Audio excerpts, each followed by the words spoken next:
we are on the Westerly listed with Boatshed Portsmouth. I stood looking into the cockpit, stood on the port side deck, just taking you forwards.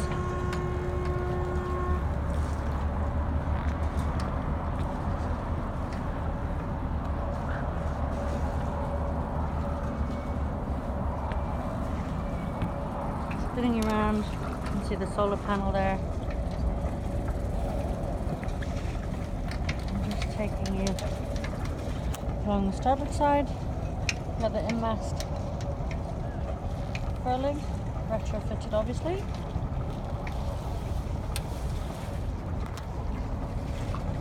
Decent spray hood, Dodgers. It's just got a little cockpit tent,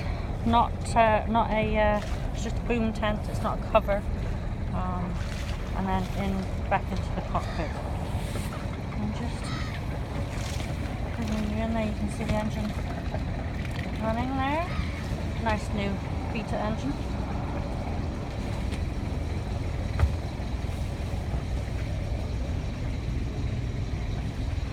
And bringing you inside.